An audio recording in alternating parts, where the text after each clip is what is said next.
from the historic campus of Hillsdale College in Hillsdale, Michigan, where the good, the true, and the beautiful are taught, nurtured, and honored. This is the Radio Free Hillsdale Hour, bringing the activity and education of the college to listeners across the country. The Jews made the desert bloom. They planted millions of trees, drilled wells everywhere, ultimately launched drip irrigation and just completely made the desert bloom. This is your host, Scot Bertram. Welcome to the Radio Free Hillsdale Hour, part of the Hillsdale College Podcast Network. That was George Gilder, author of The Israel Test, How Israel's Genius Enriches and Challenges the World. We'll talk with George about that book coming up in just a little bit. First, we're joined by Dr. Stephen Smith. He is Dean of Humanities, Temple Family Chair in English Literature, and Professor of English at Hillsdale College. Dr. Smith, thanks for joining us. Thank you for having me on. We are pleased to have you today to talk about the brand new Hillsdale College online course, Paradise Lost. And you can find it at hillsdale.edu/new course, COURSE, hillsdale.edu/new course. It is available now as we speak. So you've done a few of these online courses in the past. Why this one? Why one with a focus on Paradise Lost? Great question. I've loved this poem since my college years. I remember being in O'Hare Airport in the middle of a long delay and reading this poem for the first time. I was blown away. I loved it immediately. And all I really wanted to do was recite the poem out loud. I was so struck by the greatness of Milton's English. So it started there. And then lo and behold, through many great teachers of Milton, to whom I owe a huge debt, and then through teaching at Hillsdale, I've really gotten to know the poem much better. It's the great English epic, Scott. With Shakespeare, Milton is perhaps our greatest poet. And if anyone's interested in what a truly great poet thinks about Genesis, about the fall of man, and especially about recovery, this is the class for you. We did a more full biography of Milton a while back. People can find that in our archives. But for those joining us today, give us just a brief background on John Milton and perhaps where Paradise Lost fits within his writings. Milton was born in 1608, and he died somewhere in the November 8th to 10th range in 1674. He was an intensely gifted and talented young man, intensely spirited, and to make a long story short, he writes, he's educated as well as he can be educated. He studies on his own, he writes poetry, and he also becomes involved in the great English political drama of the day. After finding himself on the losing side, ultimately, of the political drama in England, Milton writes Paradise Lost, Paradise Regained, and Samson Agonistes in defeat. And what's more amazing, in blindness, he had lost his vision along the way. And so if you are struck by this poem, when you read lines from it, when you hear the poetry, you might think of a blind, politically defeated man, at least on the surface, composing this and finishing it and then giving it to us. It's a remarkable feat of fortitude, perseverance, and what an amazing response to personal adversity. The new Hillsdale College online course is Paradise Lost. You can find it at hillsdale.edu/new course. We want people to get the full experience, but here today, perhaps a brief overview of both Paradise Lost and what might be discussed inside these courses. Paradise Lost, as you mentioned, is this biblical story of Genesis, the fall of man, the recovery. It begins with Milton doing a little work to humanize Satan for the reader. How does the complexity of that affect our perception of good and evil? Well, after starting with this soaring opening, Paradise Lost plunges immediately into hell. And so the poem really starts in the dark. And the reader, in a sense, opens his or her eyes along with Satan after his fall and begins from there.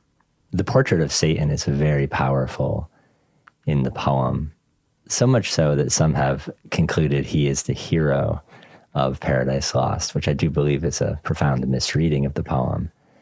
That said, he is no less an archangel ruined, as Milton calls him. And that boy can speak, Scott. He has a remarkably potent voice and mind, and a set of leadership characteristics that are very powerful.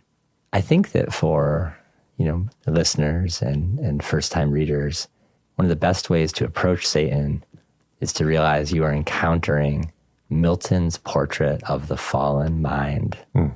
How does the fallen mind see? How does the fallen mind judge? How does the fallen mind lead others? It is a sort of education in that way. It's an education through which we're meant to see the folly of Satan, finally, and to desire something better for ourselves. Adam and Eve, of course, are other major characters in Paradise Lost. How do we see their relationship evolve throughout this story? Well, Milton begins by showing us Adam and Eve together, unfallen in paradise. The portrait of paradise is beautiful in this poem. Business is booming in the unfallen world. Everything's growing. It's very beautiful. And Adam and Eve are happy and living in a bower of bliss together. At one point, the poet exclaims, "Hail, wedded love." And he shows us the operations of an unfallen marriage between Adam and Eve.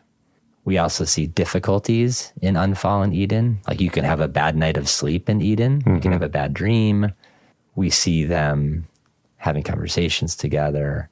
And then, of course, we see them falling later in the poem.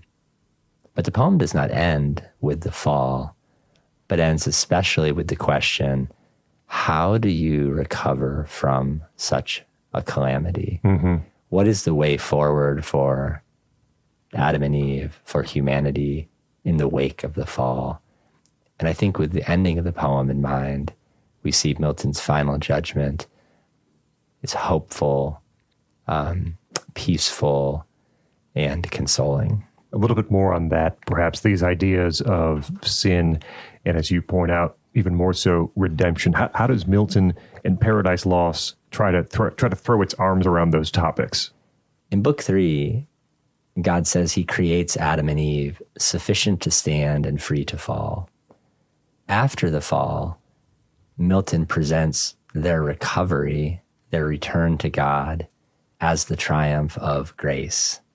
That grace works through their prayer, through their repentance, and through a renewed and cheerful obedience, which is one of the great themes of the poem. We've been saying epic poem, epic poem, epic poem. Okay, so what makes a poem an epic poem? And how would Paradise Lost and Milton's writing here compare to other epics? Well, Milton is very conscious of his position within the tradition of epic poetry. You may recall, and if you find any of this stirring, I invite you to go right back to the beginning, to good old Homer, the Iliad, the Odyssey, to Virgil's Aeneid, to Dante's Divine Comedy, to Milton. It's a remarkable, unfolding story, epic poetry. Homer focuses on the rage of Achilles in the Iliad and on Odysseus's wanderings and homecoming in the Odyssey. In the Aeneid, Virgil takes up the question of the founding of Rome and the Roman hero Aeneas. Dante's Divine Comedy, which I truly, truly love, probably the greatest midlife crisis in literary history. One man's movement from being lost in the dark wood to heaven. And then we come to Paradise Lost. And what Milton does is he goes to the beginning. He returns to those opening chapters of Genesis and chooses to set his epic there. So in a way, these guys are, it's a little bit like a fraternity. There's also a bit of competition between the epic poets. And so Milton goes all the way back to the beginning and sets his great poem there. Talking with Dr. Stephen Smith. He's your teacher for the new Hillsdale College online course on Paradise Lost. More at hillsdale.edu/new course. We've talked about sin and redemption. What would you say is the major primary theme of Paradise Lost? And what else do you talk about during the course of these online classes? This is an immense, rich, beautiful poem. Milton takes as his primary themes obedience and disobedience. Now, the virtue of obedience for Milton is considerably more significant than we often think. It involves a loving hearkening and a free submission of the will. And he's convinced that learning to obey lovingly, freely, is essential to human happiness. He also takes up the theme of human liberty and human freedom. Throughout the poem, in a way, we're tempted to think, what about this? What about that? Perhaps something else beside human freedom is to blame for this whole mess we find ourselves in. But Milton repeatedly returns the reader to this necessary contemplation of our own freedom, of our own liberty. No excuses, if you will. Mm-hmm. And then also, he has a particular interest in the virtue of patience, suffering for truth's sake, peace of soul. And if I should have mentioned earlier as well, the great opposite of Satan in the poem is certainly the unfallen Adam and Eve, the redeemed Adam and Eve, but it's primarily Christ. And the heroism of Christ is at the heart of the poem as well. Hillsdale.edu/new course for Paradise Lost, available now. If our listeners head there and take this course, what do you hope they take away from your classes and your lectures on Paradise Lost? I hope in the first place they enjoy hearing our English language wielded so beautifully and so well. One of my favorite comments about Milton comes from Samuel Johnson, who wrote in his Life of Milton that if you want to learn a complete art of English poetry, if you want to know what English is capable of poetically, you can find one-stop shop, if you will, Paradise Lost. For any of us involved in the human business of leading our lives, Milton's insights into freedom and virtue and their true demands are extraordinarily helpful. And finally, if we think, Genesis 1-3, I've heard that before, creation, fall of man, I think one way Milton challenges us is to take another look at those famous scriptural chapters, verses, and really, at the end of Paradise Lost, leaving us with a kind of freshened view or renewed view, not only of our lives, but of Scripture itself, and how much hope and instruction one can find there. Dr. Stephen Smith is Dean of Humanities, Temple Family Chair in English Literature, and Professor of English here at Hillsdale College. His new online course is available now, Paradise Lost, at hillsdale.edu/new course, COURSE, hillsdale.edu/new course. Dr. Smith, thanks so much for joining us here on the Radio Free Hillsdale Hour. Thank you, Scott. Up next, George Gilder joins us. He's author of the new book, The Israel Test. I'm Scot Bertram. This is the Radio Free Hillsdale Hour.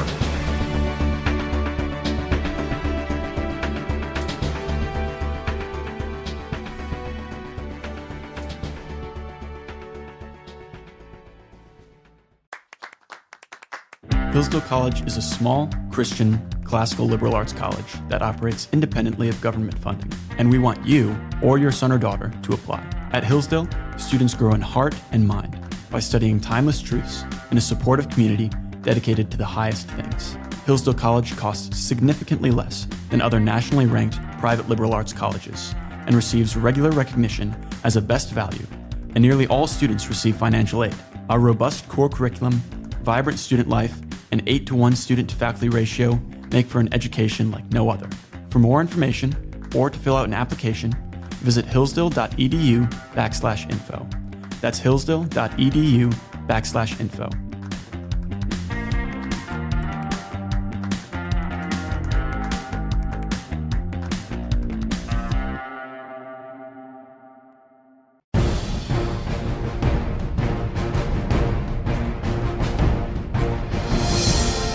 Welcome back to the Radio Free Hillsdale Hour. I'm Scot Bertram. Be sure to join us on X. We're at Hillsdale Radio. Follow us for updated guest and show information. We're joined now by George Gilder. He is the author of 20 books, including Wealth and Power, the co-founder of the Discovery Institute. You can find more at gilderreport.com as well.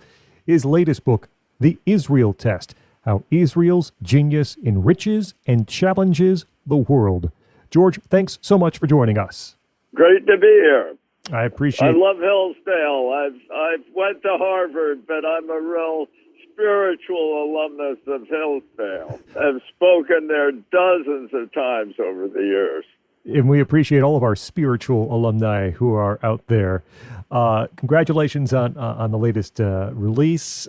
There's so much to discuss, especially considering what's happened in the past year or so. You begin the Israel test early on by saying that the United States, many in the United States at least, look at Israel not with gratitude, but with a finger pointing at perhaps its flaws. Are you surprised by anything really that we've seen in the past year since October 2023?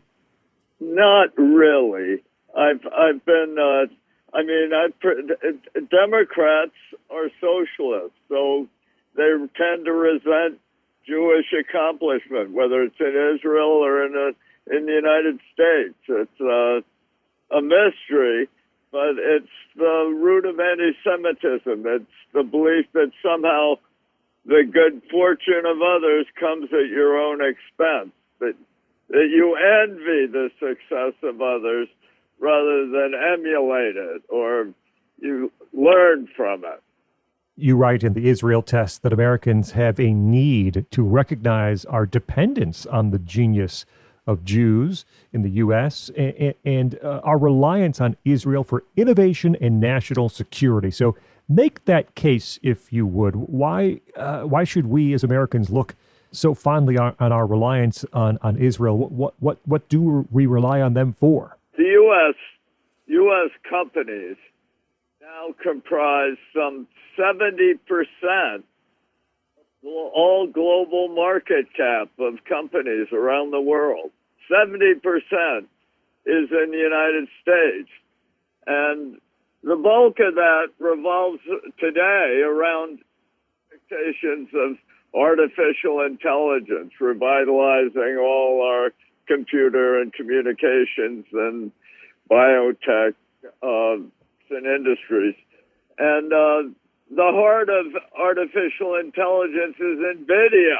It's America's leading chip company, and which from time to time has a market cap over $3 trillion.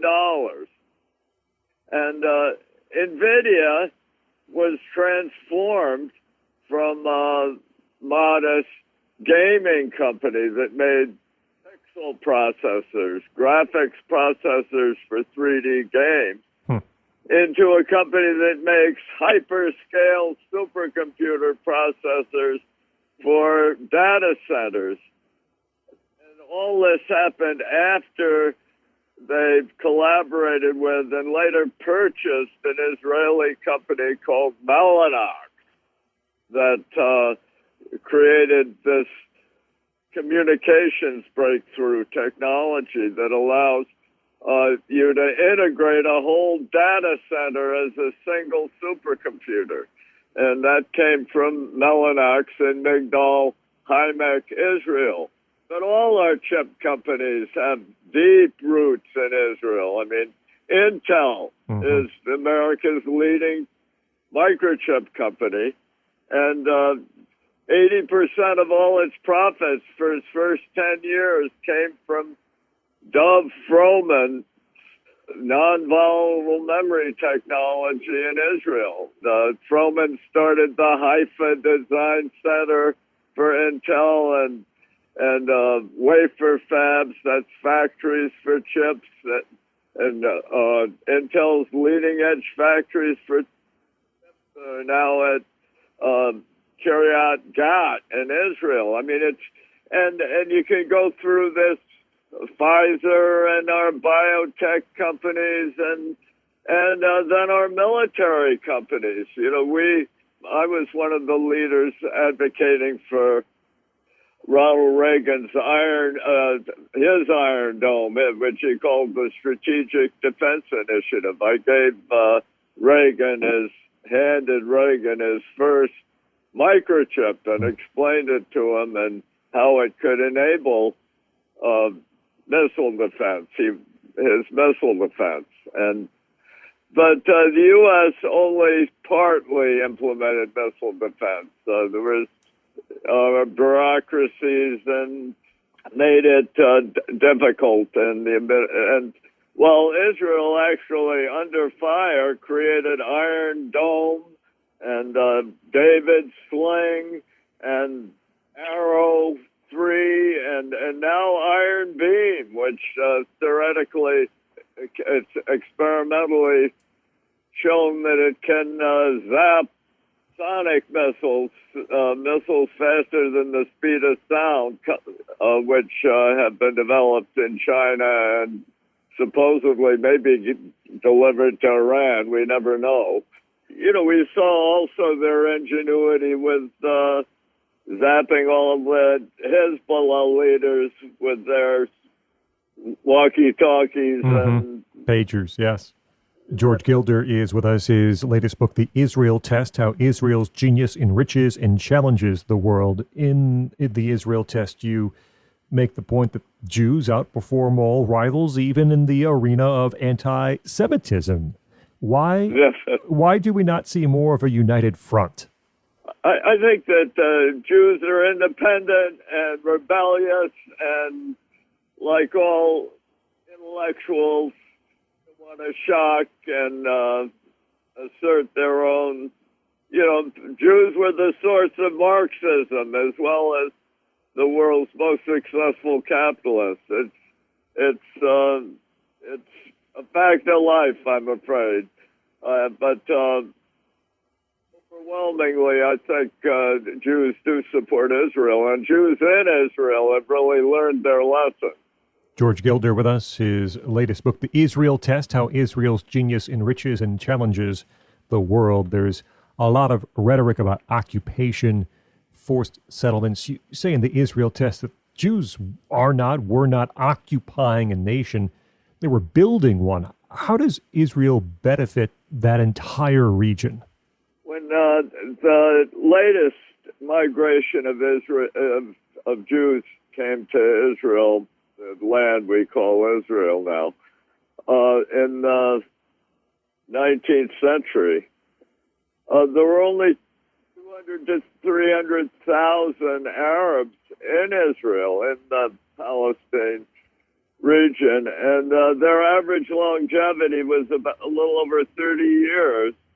Tel Aviv was essentially a malarial swamp, and the Jews made the desert bloom. They planted millions of trees, drilled wells everywhere, ultimately launched drip irrigation and desalinization, and just completely made the desert bloom, attracting millions of Arabs to migrate to take advantage of the transformation of the region. Prosperity of the Middle East is heavily dependent on Israel. George, you say the best path to defeat Hamas and Hezbollah is an immediate speed up of American and European aid to Israel. What is needed that they don't have? What would assist Israel in its efforts? The the U.S. has collaborated with Israel in its Iron Dome, and Israel was the first country to participate in the Strategic Defense Initiative, and they actually ran away with it. But the actual components of the systems, and many of the systems were built by Raytheon and other American companies as part of this compact with Israel over missile defense. The inventions and innovations actually came from Israel, but the actual building, the financing, heavily by the United States, and so our defenses are just as much dependent on Israel as Israel's defenses are dependent on us. But still, it is a mutual dependency. And for the U.S., when Israel's under direct attack after 6 wars and invasions and countless intifadas, and for the U.S. to get all critical and begin all sorts of special conditions on release of military aid, I think is a disgrace. George Gilder, the new book, The Israel Test, How Israel's Genius Enriches and Challenges the World. George, thank you so much for joining us here on the Radio Free Hillsdale Hour. Thank you so much for having me. I appreciate it. Up next, we're joined by Dr. Pat Bart from Hillsdale's English Department as we continue our long journey through the history of the English language. I'm Scot Bertram. This is the Radio Free Hillsdale Hour.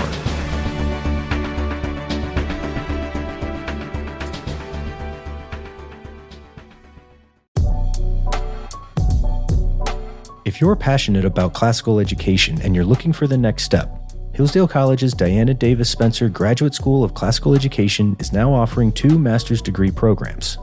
These programs provide students with a broad philosophical, historical, literary, and pedagogical perspective on classical education. The Master of Arts in Classical Education is a 2-year in-person program on Hillsdale's campus in Michigan, while the Master of Classical Education Leadership is a 3-year hybrid program with a 1-week summer class held at Hillsdale College. Whether you're interested in teaching, administration, or another area within the field of classical education, we're prepared to offer you a foundational, time-proven approach to your studies. We want to see your application soon. Applications must be submitted on or before December 15th, 2024 for full consideration. To learn more and submit your application, visit classicalgrad.hillsdale.edu. That's classicalgrad.hillsdale.edu.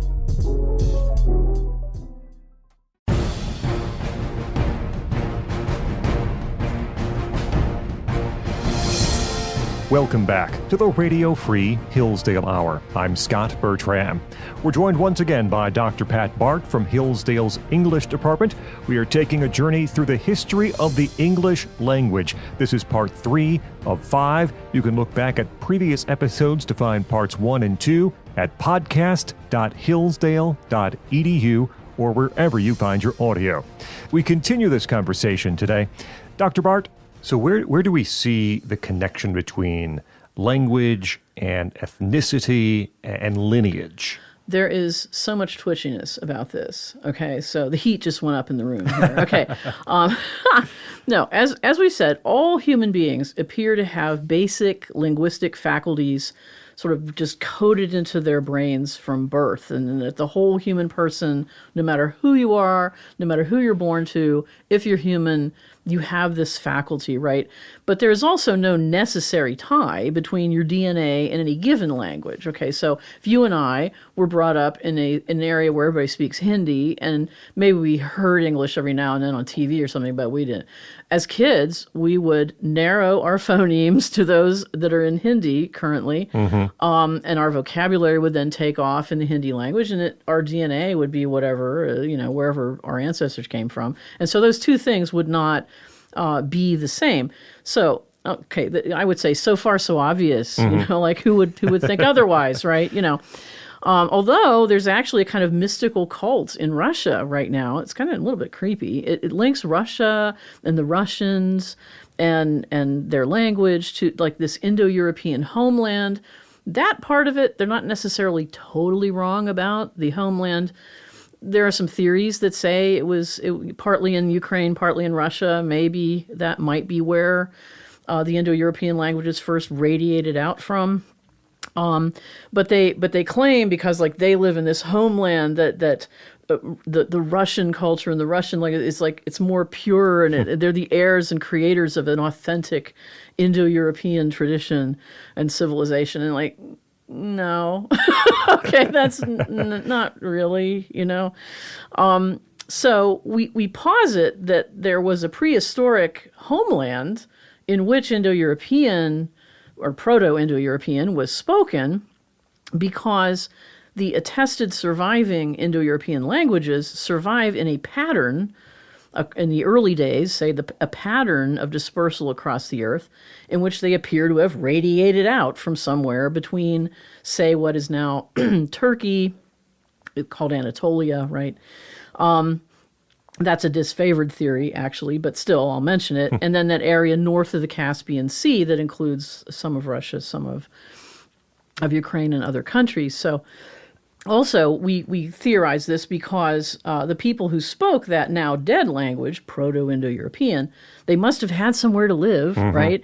And they must have lived closely together at first, right? I mean, it only makes sense. That's how they spoke the same language, after which they migrated outwards from some kind of central point. So under various theories on that migration, they did so either gradually as peaceful farmers or rapidly and violently as mounted horsemen warriors, or in order to trade, particularly trade in narcotics. I'm not kidding you. That's a theory.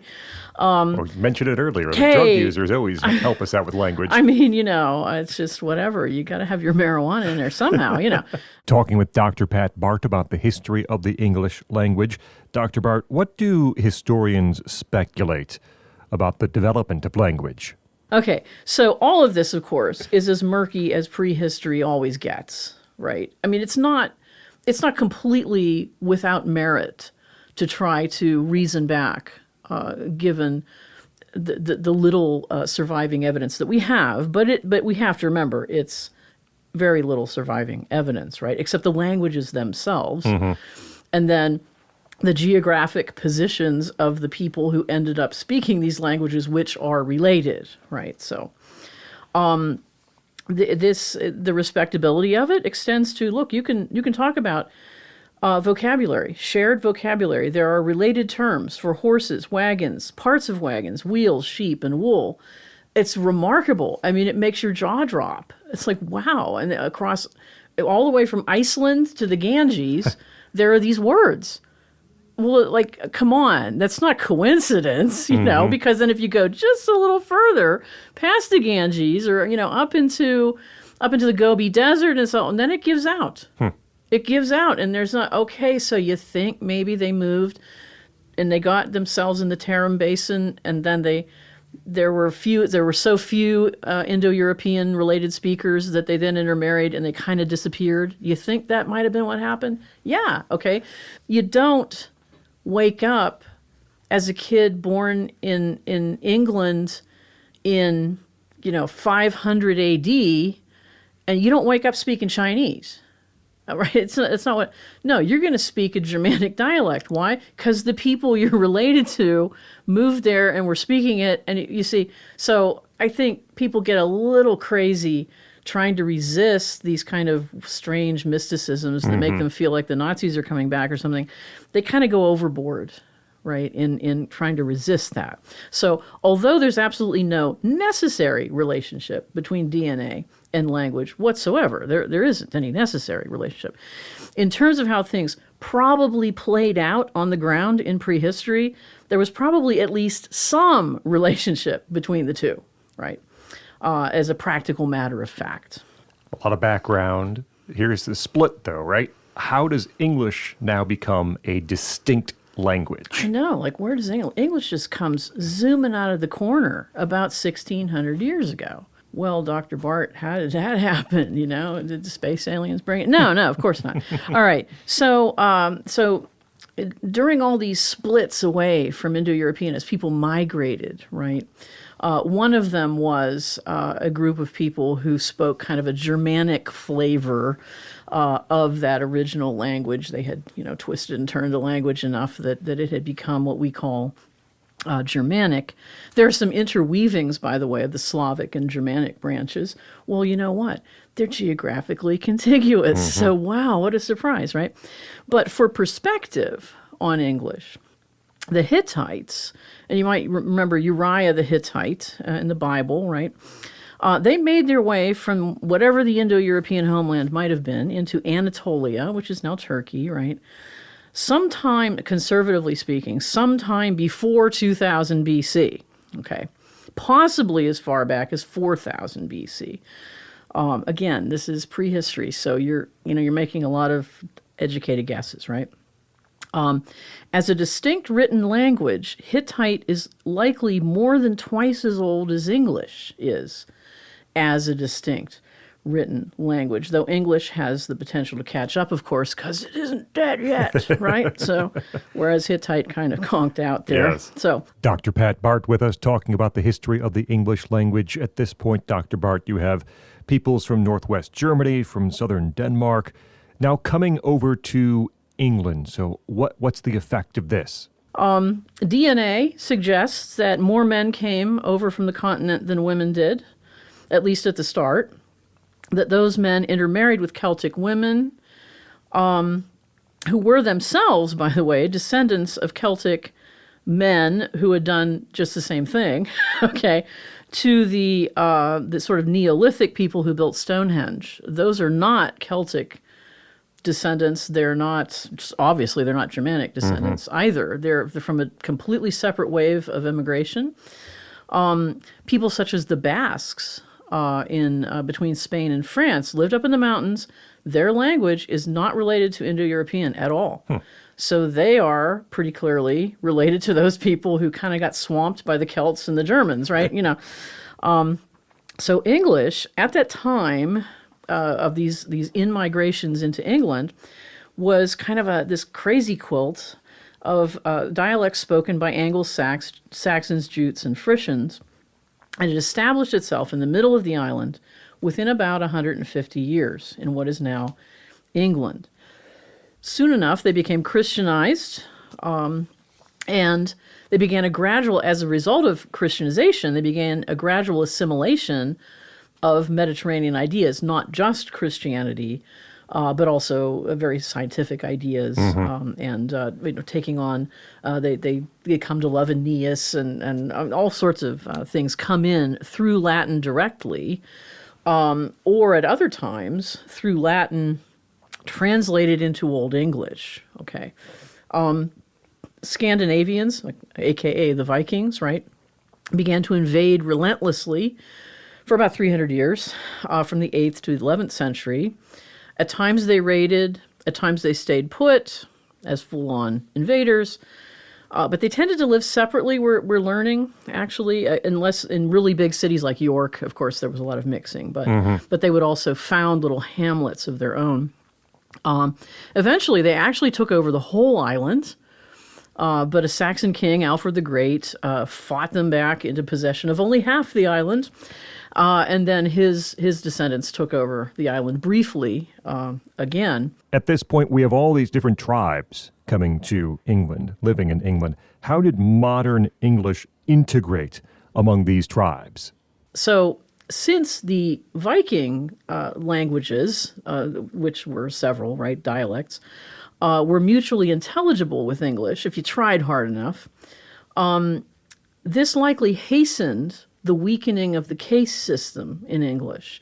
If you studied German or Latin, right, and you hate that case system, right, because you're not used to it. Yes. Your adult brain has not been conditioned to use cases to indicate various functions in a sentence, right? You want the position of the word to indicate that, or extra verboseness to indicate such relationships. So, I always say, like when your Aunt Inga who's a Scandinavian, uses one case ending, and your Aunt Hilda, who's an English woman, uses another one, you start to kind of like fluff your endings, like, because you don't want them like mad at you, you know what I'm saying? Mm-hmm. And so this is thought to be actually the Celtic language of the people, the conquered people of the earlier stage, did not appear to mix anywhere near as much with English, probably because they were just mutually unintelligible. There was not mutual intelligibility. You have to actually learn the whole vocabulary. But, I know what she's saying now. Mm-hmm. Wow, who knew?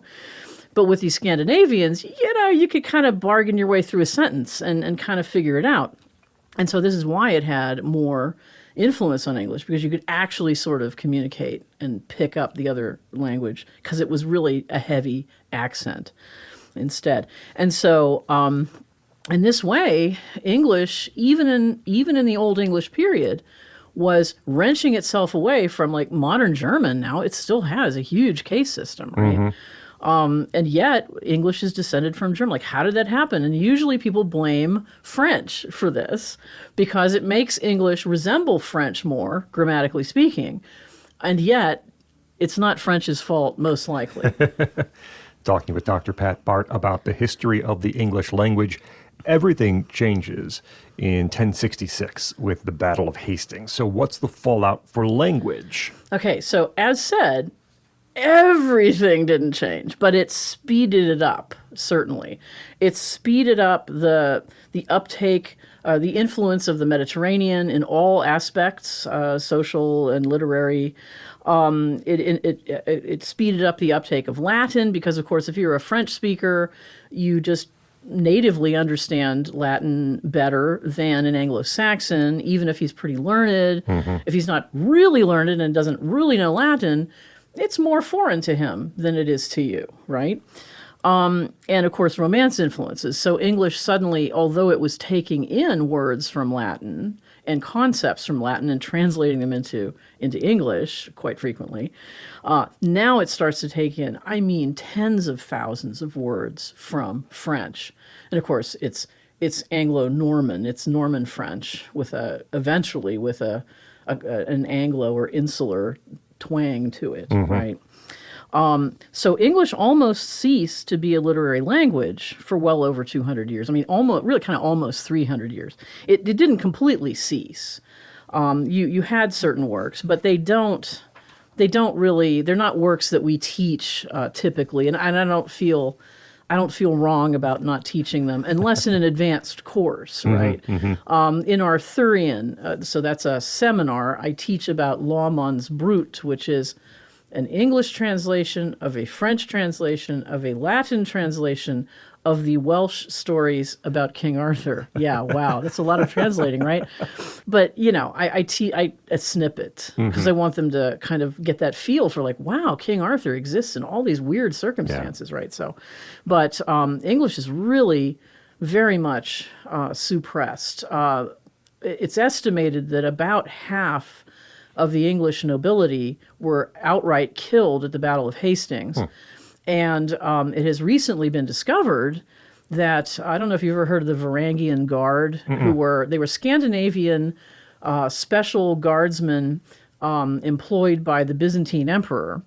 So Vikings, in other words, I got my Vikings, and they, I'm afraid of them, but they protect me, and suddenly there were all these Anglo-Saxon noblemen who were Christians. They were married, they had children, and they were displaced, and they were dang good fighters, mm-hmm. Okay, so suddenly the Varangian Guard, we now have some evidence that the Varangian Guard suddenly became Anglo-Saxon overnight. It's like, I like those guys better. Like, they're still really mean, but they don't slobber at the table. I don't know, right? They know how to be polite and they don't act up too much. So the whole aristocracy is gone. Mm-hmm. So that culture that produced Beowulf literally in one single day comes to an end. So in that sense, everything changes. Yeah. Okay. But in terms of the morphosyntax of English, a lot of that change was already underway. The simplification of the case system was already well underway during the Old English period. How does English then become a literary language and a language of learning? Okay.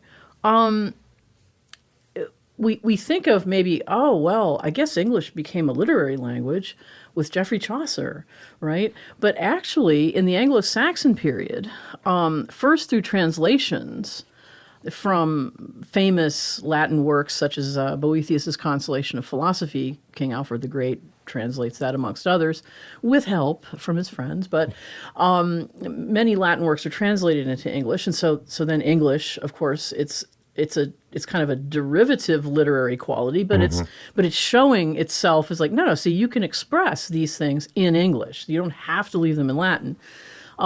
And so then, of course, later, the oral culture gets written down, and it is beautifully, amazingly, highly developed. I know that some people have a certain contempt for Beowulf. They find it strange and crude, and but actually, I've taught Beowulf. I've been here 15 years. I've taught it every year, so that's 15 times.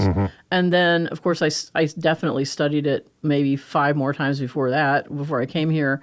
And so it's that many times, and it's inexhaustible, right? So it was, when you start writing things like that down, that's a full-on literary culture, right? It's productive, So the Bible translations as well, and then a certain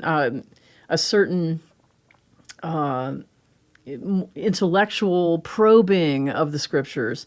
We have surviving sermons, right? Collections of sermons, which where the language is beginning to work itself more into the theoretical realm, right, of theology and philosophy. So it was well on its way, and it was on its way there way before French, way before German, way before Italian. Because remember, if Dante in the 14th century, or if the Dominicans before him, in the couple of generations before him, if they're the ones who start developing Italian as a literary language, then that's several hundred years after the rude Anglo-Saxons were actually developing English as a literary language. So we need to hold our heads up there a little bit, more than we tend to. So where does the influence of those Romance languages like French and Latin enter the picture? Okay, so as said, the Mediterranean, the Latin language, they start to come in, in the 590s. Gregory the Great sends evangelists. They start to Christianize the English, and by the time of Bede, so in the 590s, and then Bede is in like early 700s, 730s. He's writing a Latin history of the English church and people, drawing on the interlibrary loan system of the Benedictines. Okay, he's like the biggest egghead ever. Okay, right, and so he's participating in that Latin culture at a very high level. It's been argued that he's the first since the ancient Greeks to write real history. I don't know if that's a valid claim, but he's certainly writing real history. He's writing documentary history as best he can with the elements that he has available to him up in the north of England, up in sort of like nowhere, the middle of nowhere. He's writing at this high level in Latin, right? So there's an influence there. People translate that into English so that more people can read it and understand it, right? So those ideas filter into English that way quite often. Usually at that time, they try to either invent an English word or find an English word that was parallel to a Latin word, rather than, of course, our habit now is just grab any foreign word you can. Like, sure. that one's good. Yeah, we'll use that word now. Okay, why bother to invent one from English, when we can have that one instead from some other language? So it asserted a lot of influence. The word weird is often translated, I think, quite sloppily as fate, which of course comes from Latin, right? And has an implication that it is known from before all time that this thing is about to happen. That's the concept behind the word fate, right? But weird comes from a Germanic root that in modern German, werden means to become, something that is coming into being. And weird is that same word, okay? And so it's the things that are unfolding. Well, that doesn't really have like a futurity. it's projecting into the future, but it's not the sense. It does not have the sense of at this terminal date, this has been determined, this is what's going to happen, the end. Okay. And so it's sloppy to translate it as fate. Okay. And they use the word weird in that way. Way into the Middle English period, you see it cropping up that way. You know, of course, we use it in a different way now, meaning kind of uncanny or strange or incalculable, right? You know, but so there's a long period of kind of back and forth between these Mediterranean ideas where now we're so Mediterraneanized that we just, it's fate. Come on, it's just fate. Don't be so persnickety, you know, right? And I think for them, they realized it. Now, this is kind of different, what they say, right? That will wrap up this edition of the Radio Free Hillsdale Hour. Our thanks to Dr. Stephen Smith, your teacher for the new Hillsdale online course, Paradise Lost. Also, George Gilder, his new book, The Israel Test, and Dr. Pat Bart. Remember, you can hear new episodes every week on this station. You also can find extended versions of some of our interviews or listen anytime to the podcast. Find it at podcast.hillsdale.edu or wherever you get your audio. Until next week, I'm Scot Bertram, and this has been the Radio Free Hillsdale Hour.